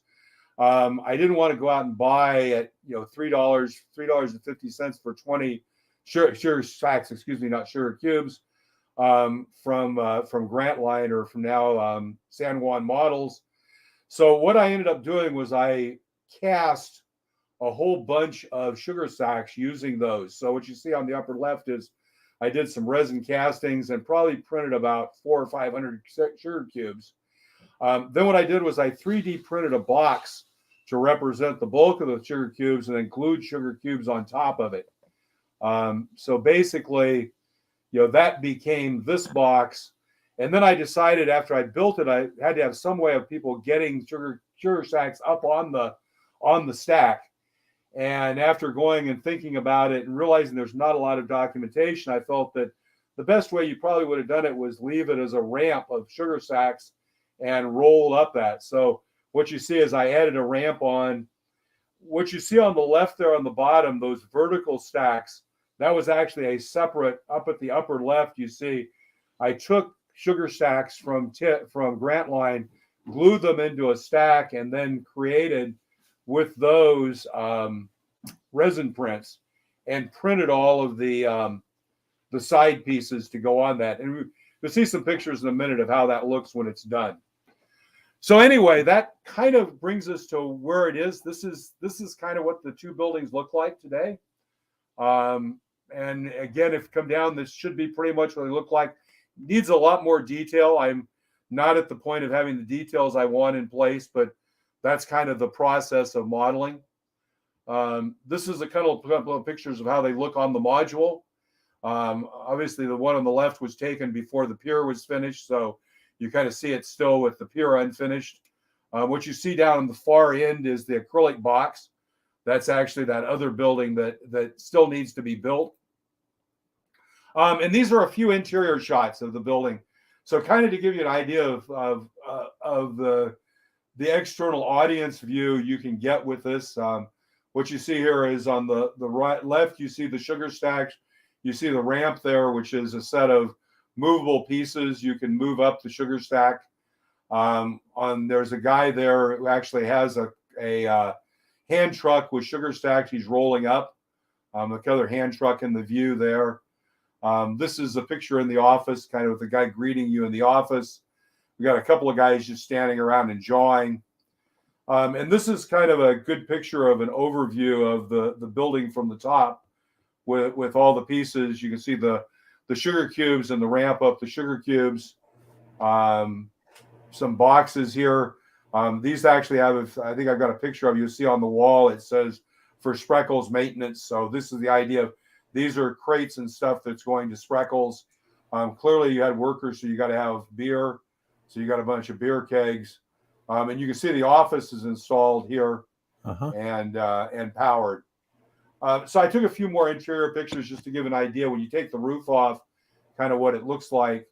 The sugar cubes on the right, there's a guy moving a sack on top of the sugar cubes. Got another guy over here trying to get a little bit of people in it. So very quickly, because I know we're running out of time. I have a question. Sure. Do you ever display this on the module without the roof on it, just to show people that the interior is fully decorated like this? So the interesting thing is this building has only been to a couple of conventions and a couple of our coast meets, and it was at the point that it was not done. There were wires hanging off it and everything else. Roaring Camp will be the first event where it'll actually be at an event.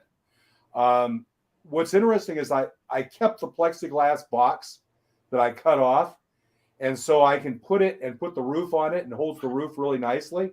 And so when I set it up at Roaring Camp, I will probably do it in a way that you can take the roof off.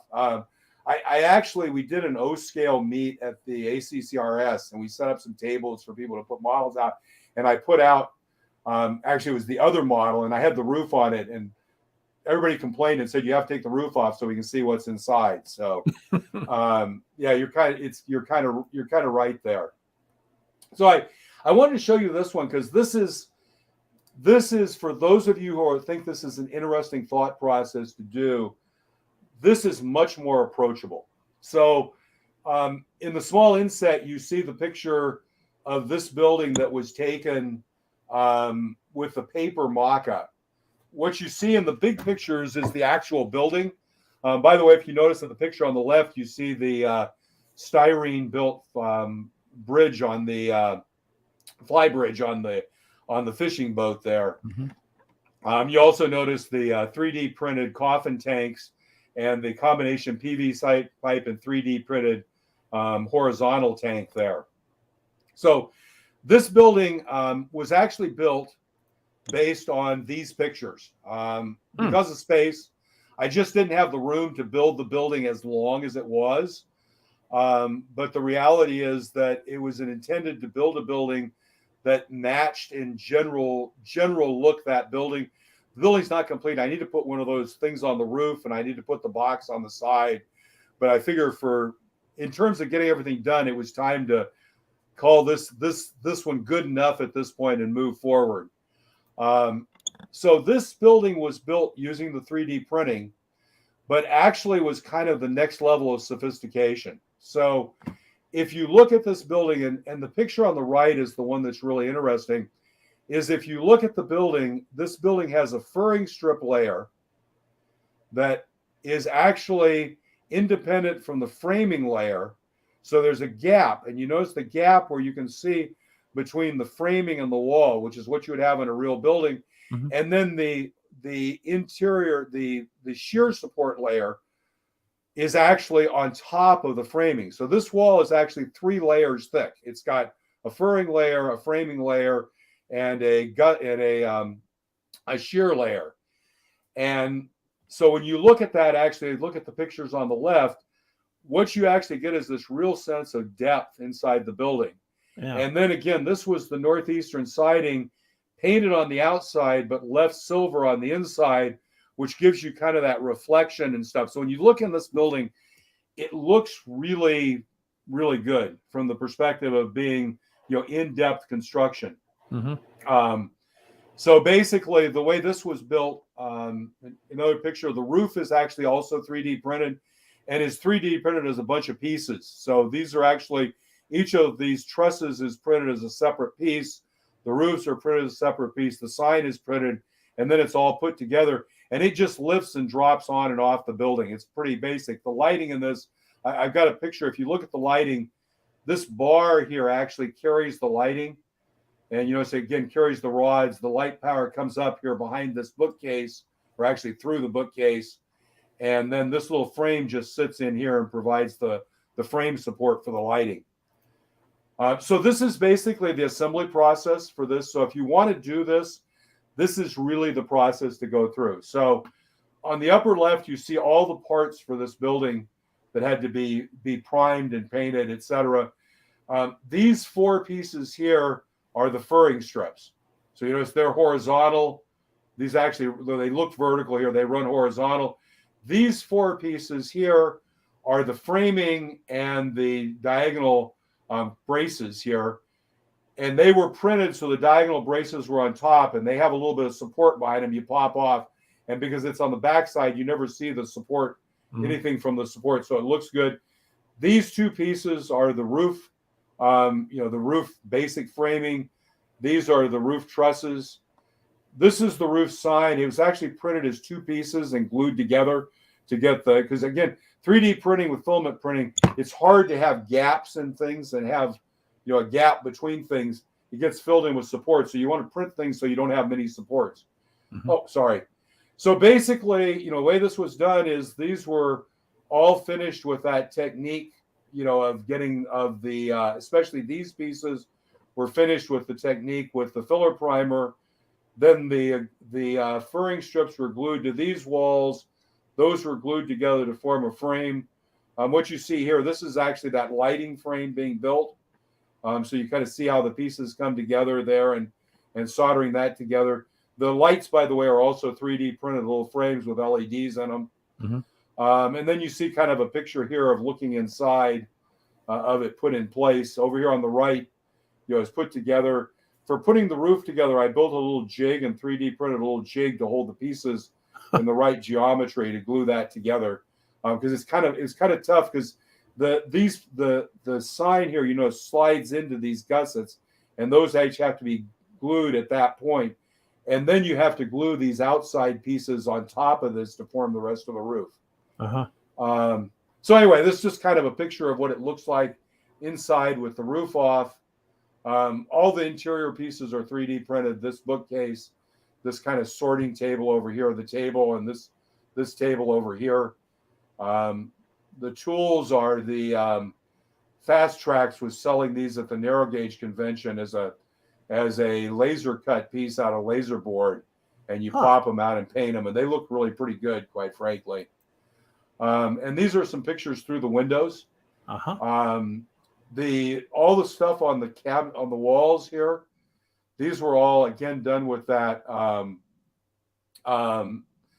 These were actually done again in PowerPoint, creating a 4x6 image that I took to Mike's photos or put on Mike's photos, and they printed out, and then I cut those and I glued them to blocks and put them in on the shelves. So it gives a good look of what you'd have of, crates and stuff. So kind of to close off, that kind of completes talking about building things. Kind of to close off, one of the things I did was tried doing smaller wall sections. So I did would be a more traditional 2x4 framed wall section. Did it in FreeCAD. What you see here is that section in Cura, with the big one is an O scale size and the small one is HO scale size. So this would be standard building framing. And when you print those out, this is kind of what they look like. So the O one on the left, that is, by the way, very similar to the building I just showed you, that little Standard Oil Pier building. But you can see on the right, you can actually do it with HO. If I was going to do this in HO, I would probably go to a 0.3. This was all printed with a 0.4 0.4 diameter print head. I think if you went to a 0.3 print head, it would obviously make the print time longer, but might give you a little bit better detail for HO. Mm-hmm. But you definitely can 3D print an HO building the same way with framing. So just a few kind of closed learnings and regrets. Printing, make the sections smaller than you think. It's okay. You can glue them together and put them together. I use the light gray filament. In using filament, doing filament printing, the more color you have in things, the less resolution you get. The things they put in to do color tend to make it. I find the gray plastics the best for kind of these engineering kind of things. Print flat. The side grain actually looks like wood. Heating doesn't remove warping. So if you look in the middle of that picture, you see that piece that looks like it's kind of wavy and looks like it belongs in an amusement park. That was actually a piece of roof that had a slight twist to it. And I thought, well, I'll put it in the oven. My oven goes to 135 degrees at the lowest. And that's what you get after you put it in there for a couple of minutes. What I did find, yeah, it doesn't work very well. What I did find later, though, I actually 3D printed a railer, a car railer, one of those things you put on the track and you roll a car down to rail onto the track. Yeah. I did one of those for O-scale for the layout in Pleasanton. And when it got done, it was kind of distorted a little bit on the tips. And what I found was if you take a bucket and fill it with really hot water, you can put the 3D printed piece in it let it sit there for about 10 or 20 seconds till it gets warm, and then it actually becomes a little malleable. So you can actually do it, but the way to do it, if you want to manipulate a print with heat, is do it with hot water. Don't try to do it in the oven. Did you try leaving them in your car? I actually did that with some parts I printed for the club in Pleasanton I was printing stuff for some panels there, some electrical panels. And I got home late from 9:30, 10 o'clock from working at the club, decided to heck with it. I'll leave the stuff in my van, which was parked out front. The next day I got busy. The next day I came out and a number of those parts were laying out where they were open, and yeah, they were gone. Completely melted up. Heat doesn't work well with PLA. The good news about this, and from a PLA perspective, it's very UV sensitive also. The only reason I'm kind of comfortable with these is they're small parts. It doesn't get very far hot, and they're all painted so they're protected from UV. But that actually is a concern, how the longevity of the PLA and the plastic parts. The filler primer is really important on the visible surfaces. The surfaces that are flat, basically the top and bottom of the print. You got to learn to be dry brushing. I am an impatient person. I tend to want to get stuff done, and you really got to take your time. The semi-gloss base didn't matter. After I got dry brushed, I didn't even really have to paint it with dull coat to have it look good. Changes, I probably would rethink the base floor mounting. Not quite sure what I would do, but might rethink that. When I did the windows, I made them a little too oversized, and I would probably make them tighter. You can be very accurate with this stuff. When I did the roof, I started off doing the roof, and I thought I might go back and redo it, and I just didn't do it. Question, why didn't I use ABS? I just didn't. I had PLA, and I started using PLA. ABS is a little bit higher temperature and some other stuff, but I could have done it in ABS. That's probably a good question. I think for interior buildings that are going to be where this will be, it really doesn't matter. It's never going to get hot again. So the one thing about this is when the wiring got done, the trusses are not removable because those wires all ran through the sides. I didn't really show that to a couple of pins. And so the trusses that have lights in them are now permanently installed in the building. And in fact, I glued and pinned them in place, glued them in with canopy glue. So theoretically you could pop them out if you wanted to, but that would have been nice. It would have been interesting to try to figure out how to make the trusses plug in, but it would be a challenge to make that not really bulky. And I should have printed the gusset plates a little bit higher resolution, or more importantly, I should have thought about having someone that I know print them in resin because they would have looked a little better. But again, and the reality is you practically can't see them when you look in from the windows of the sides. Yeah, I mean, so I was looking, Phil, during the presentation, and maybe because the picture's small on my screen, my eyesight's not as good as it used to be, but I looked good to me. Yeah, it looks pretty good. So anyway, there's a PDF of the presentation on the Google Drive there. The one that is up there is a previous version. I will get this version put up because I was editing it last night.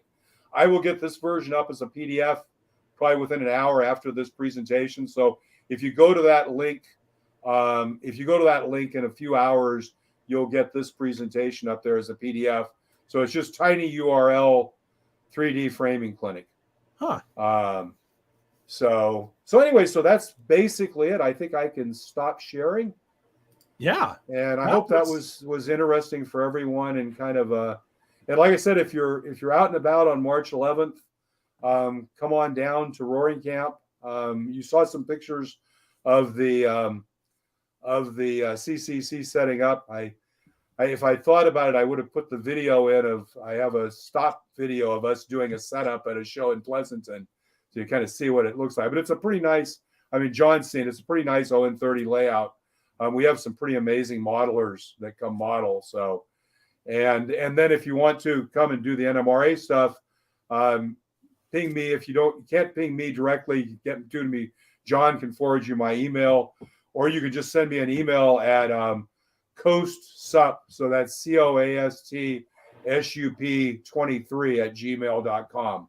Do you know what we could even do, Phil, if you want, is if you email me any information like that link or your email or anything else that you want, I can add that to the written description of this video later. So if people are picking this up on the replay, which a lot of people will, they can contact you if they have questions or whatever. Cool. We do have time. If you have time for questions from people, if they have them, they can just type them in the absolutely right.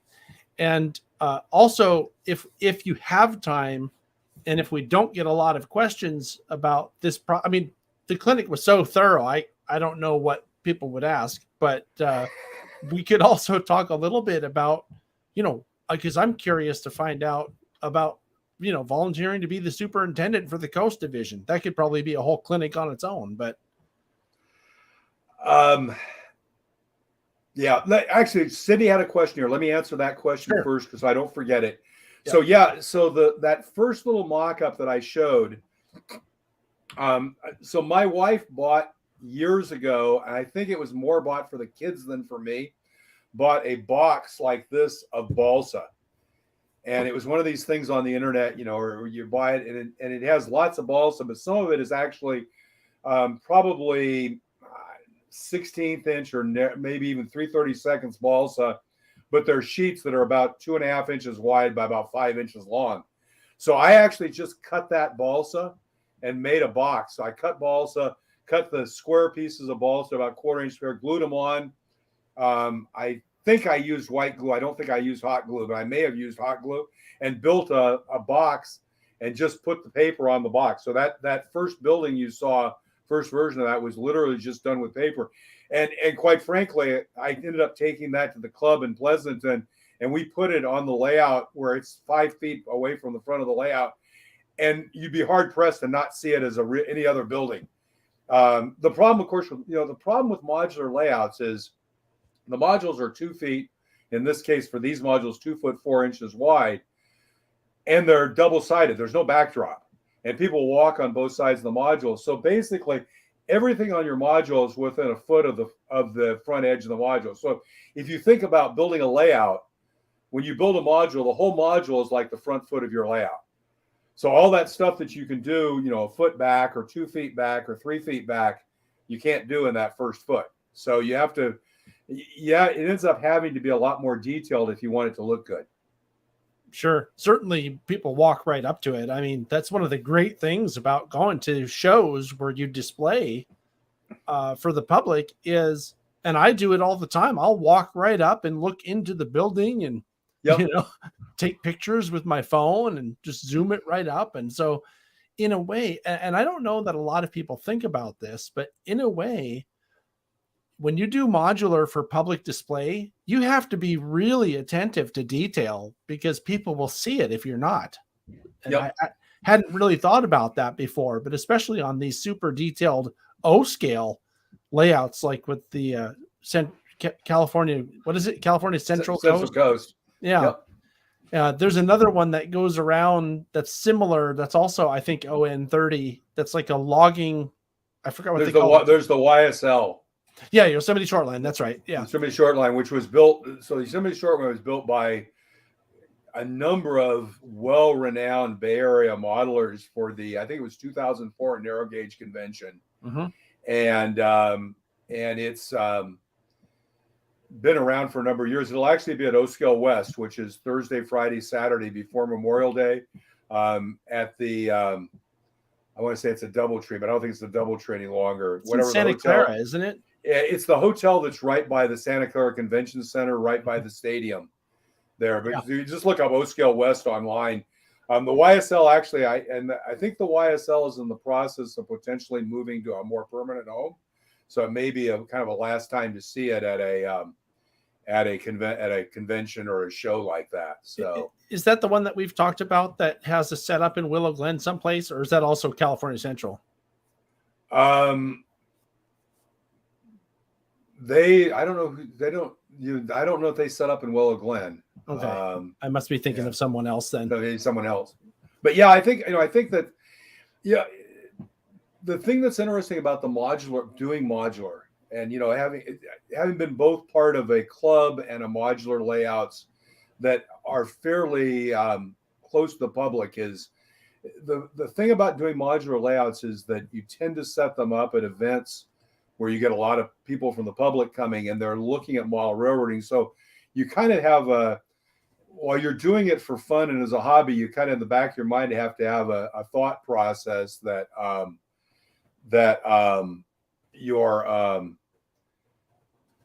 you're trying to have the public be impressed by model railroading.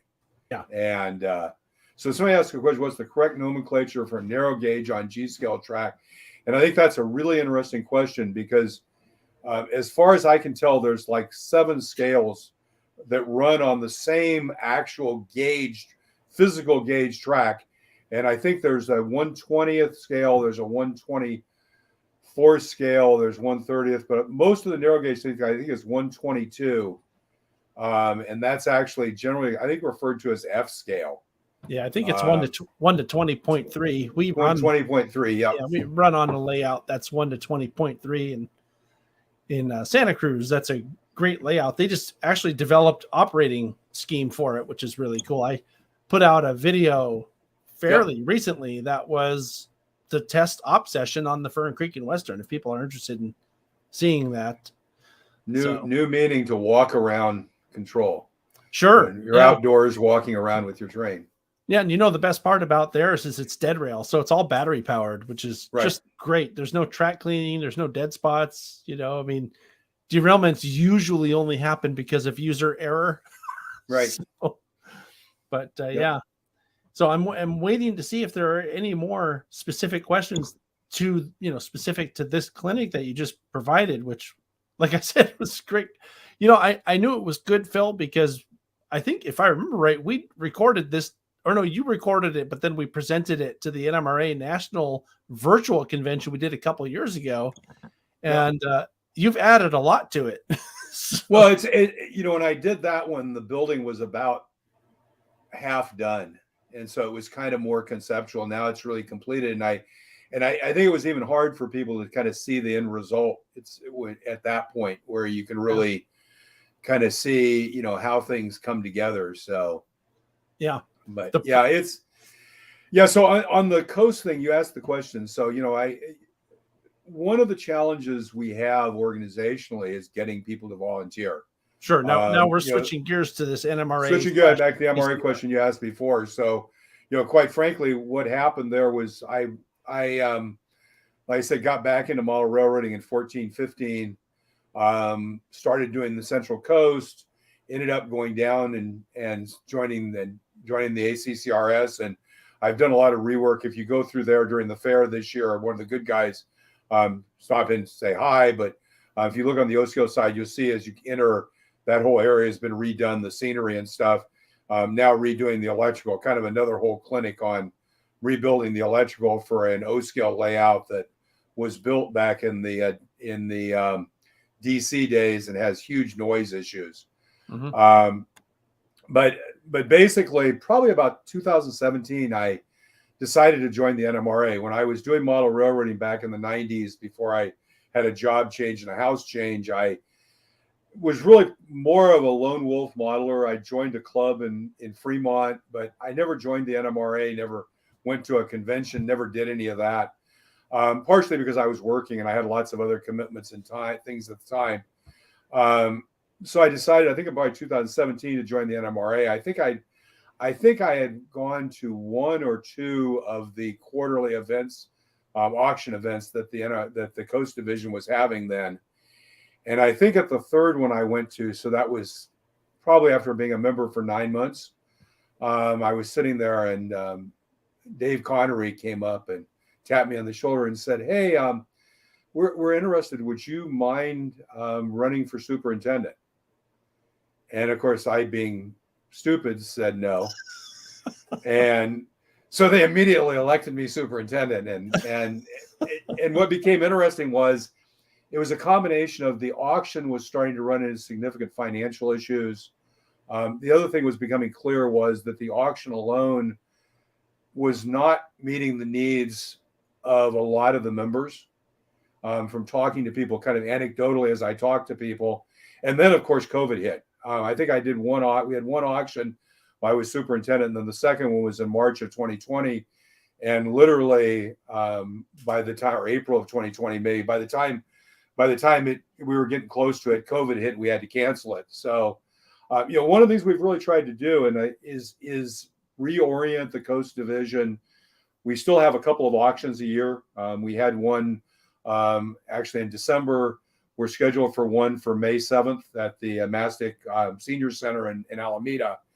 But what we're trying to do is really change the rest of the agenda to be much more oriented to other activities and do different things. So we've done some, what I call meeting sessions. So we did one at the South Bay Historical Society in September. Was hoping to do one this time frame, but it just didn't work out between the convention and everything. This is a really busy time right now, but we'll do the same thing probably later this year in September, either there or maybe up in Richmond at the Golden State. Typically trying to find a club that has a large area we can do some clinics in and that kind of thing. But then what we've really started doing is a lot of kind of the event like we're doing on the 11th. So 2 weeks ago, we had a trip to Sacramento. We'd done that once before to go to the Golden State or the California State Railroad Museum and the NMRA exhibit. And then we had last week an operating session in Carquinez at the Carquinez Model Railroad site in Crockett. And then this event like we're doing down in the South Coast. So, it's interesting. When we do the convention in 2024, we probably will have layouts open down in the South Coast area, basically Santa Cruz to Monterey. The challenge is for someone in Concord, obviously it's a really long trip. If the convention's in Concord, even if the convention is in Silicon Valley in San Jose, it's still a long trip to go over the hill to see 3 layouts. Same thing when O-Scale West is in San Jose and they have open layouts. So one of the things we want to do is create an event that made it worthwhile driving on a day down to Santa Cruz. So the idea of combining, a great event at Roaring Camp where you get to do some cool things with in the afternoon having 6 layouts, number of which are absolutely brilliant ON3, narrow gauge layouts. Having those open, we have six home layouts and one at least one club layout open, really gives you the opportunity to make a real day out of it and go see some great layouts and then have dinner down somewhere in the South Coast area or come home if you want to. So we've really tried as a group and one of the things, by the way, if anyone who's listening to this is interested in volunteering, always looking for volunteers, and it's a great opportunity. Or if you're a coast person and you're part of a railroad organization and like to be kind of host one of these mornings like we're doing with Roaring Camp, love to talk to you, because what I find is the membership, different members get excited about different things. So some members love the auction, some members love building clinics, some members love going and seeing model railroads. Almost everybody loves going and seeing layouts, and or potentially having some operating sessions. So we're trying to kind of put those all together. And then, of course, the other thing we're doing is planning for the 2024 convention. And I hope to, before we get to the 11th, to have an announcement about. We have a hotel we are about 95% of the way closed with, which I think will make everyone incredibly happy. That you'll be able to come to Silicon Valley, and I'll give you kind of a preview that the hope is that in 2024 you'll be able to come to a railroad convention in Silicon Valley for $139 a night. Oh wow, that is cheap. Which if you ever want to come here and see, and we have 128 layouts on our layout list. We're going to have 50 or 60 layouts open. We're going to do some really interesting stuff for the convention. We're looking at having technology days where we have a focus on a specific technology, where we have some clinics, and then we're going to have a room set up. The space we're looking at, the hotel, has more meeting space than we've ever had before. So we're going to be able to do some really interesting things. So the idea is maybe to have one day be 3D printing, filament printing, and resin printing, and then have some experts, have some talk sessions. So if you want to get into it, if you're doing it, you come in and talk about it. Have a day on cutting, laser and Cry-Cut, and then have a day on just what we'll call computer technology. Something like Fran doing a session on Tinkercad. I'm putting a clinic together on how I use PowerPoint to do all these, to do things and kind of talk about that. PowerPoint's a great drawing tool, not a slide tool. Don't worry about making slides. Worry about just using it to make drawings, the things you kind of seen today. So we're gonna have some pretty exciting things. I think it's going to be a different kind of convention, and being in the middle of Silicon Valley, if we can get this to work out right, will be really cool. Sure. And just to be clear for the viewers, because we have viewers from all over the place. We're talking about the Pacific Coast Region's annual convention, not right. the NMRA National, not which the is NMRA be National. Southern, right, exactly. Yeah. The national convention this year is in Texas. Next year it'll be in Southern California. We do a PCR convention every year. 2024 it'll be in the Coast Division, which is basically the extended San Francisco Bay Area. And so we're hoping to have that in a pretty cool location. Yeah. And one of the other cool things, sorry, I want to mention this because you just saw Ellie walk across the background there. Yeah, that's okay. She's been coming in and out the whole time. The reason she's here is really simple. My wife is getting ready to drive to Arizona for a nosework trial, and Ellie's going to go with her, and she's hiding in here because she doesn't want to go. Oh, that's why she came in here. She's actually seeing if I'll protect her from having to go. But anyway, the question I'm going to say goodbye to my wife, and she'll get to go. So I want to get a quick plug in just for the live viewers here, because we're doing something for this year's Pacific Coast Region convention, which is happening. What is it? Late? Oh, I'm sorry. I apologize to everyone. My better half has to walk in and get something off the other computer. So that's okay. And because there's no virtual background here, it doesn't protect from you guys seeing her. We'd probably rather talk to her anyway. And she's more interesting. Right. What I was going to say, though, is that, and I think it's worthwhile, especially for the live audience and maybe on some of the replay people too, to mention this very quickly, and then we'll go, is the fact that we're doing the PCR convention in Sacramento here in a couple of months, that we're also doing that as a hybrid event so people can sign up for it and watch it as a virtual attendee, which I think is a really cool thing, because anybody from anywhere can watch it. They don't even have to be NMRA members or even PCR members if they don't want to. And they can still enjoy a lot of really great clinics that we're still in the process of figuring out what they're going to be, but I know they'll be good. Well, and I think, John, the whole concept of the virtual, going to a convention is a major commitment. It's a major commitment of time, because you're basically talking about 4 days. But your point is, it's also a major commitment in money. Yep. The convention in Sacramento, I think it's $139 a night. So figure 4 nights at $139 a night. Add on your taxes, etc. You're up to pushing $600, $700. You add on the conference attending fees, a few other things. You're a little $1,000 maybe to go attend a conference. Maybe you can get it down to 800 or 900 if you really work at it. If you go to the one in Sacramento, by the way, I think they sold out of their Wednesday night and Saturday night rooms. So my friends who were saying, what do I do? My answer is just go for Thursday and Friday, drive up Thursday morning, drive back Saturday night, and miss the Sunday breakfast, but you'll get most of the convention and you only have 2 nights in a hotel. But I think the thing that the virtual does more in some ways than letting you see the content of the convention, which is good, but there's a lot of content available on the internet. I mean, what we just did today was great content that's out on the internet. What it does is, for not a lot of money, I think it's $65, you get to kind of see what the convention's like and decide if you want to go. So for example, let's say you live somewhere where going to the Bay Area in 24 might be interesting. You might think about it and you say, well, gee, there's never going to be a chance again to do something cost effectively in the Bay Area like we're probably going to be able to do, because we know prices in Silicon Valley, especially as we come back out of COVID and hotels get more and more occupancy, prices will go up. And by the way, we've gotten prices as high as $219 a night in the Bay Area for hotel rooms. If you say, maybe I'd like to go do that, go to the Sacramento convent, check out the clinics, see what it's like virtually, and decide if you'd like to take a shot on 24 at going to the convention.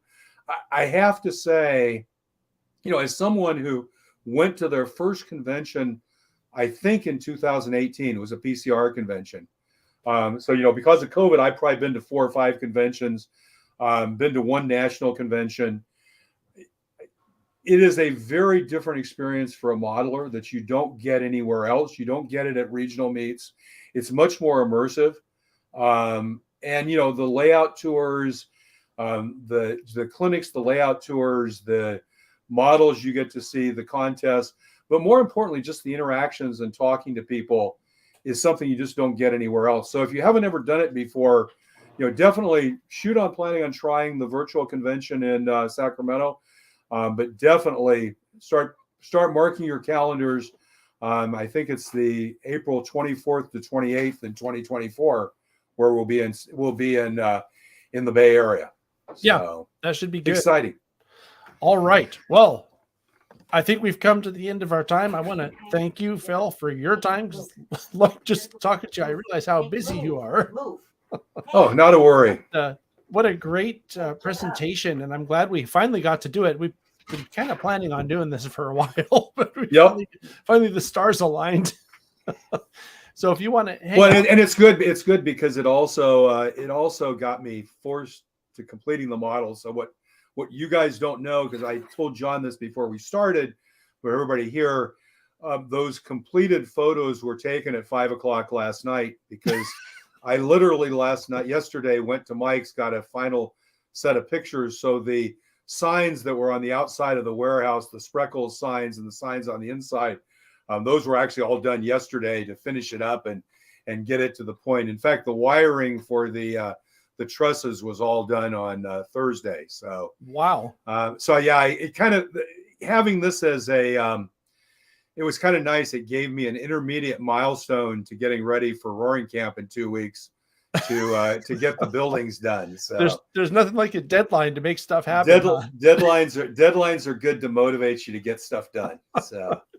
All right. Well, thanks, Phil. And I want to thank everybody else for watching. And if you catch us on the replay, please share it with your friends, because there's a lot of inspiration, I think, in the presentation that you gave, Phil. So thank you so much. If you want to hang out for a second after the credits roll, we can chat real quick. And in the meantime, everybody else, have a great day, and thanks for watching. Oh, are you talking? You're muted. I'll give you the last word. Thanks, everyone. I appreciate the opportunity, John. And for those of you who are in the Bay Area, I hope to see you on March 11th or 12th down in Roaring Camp in Felton.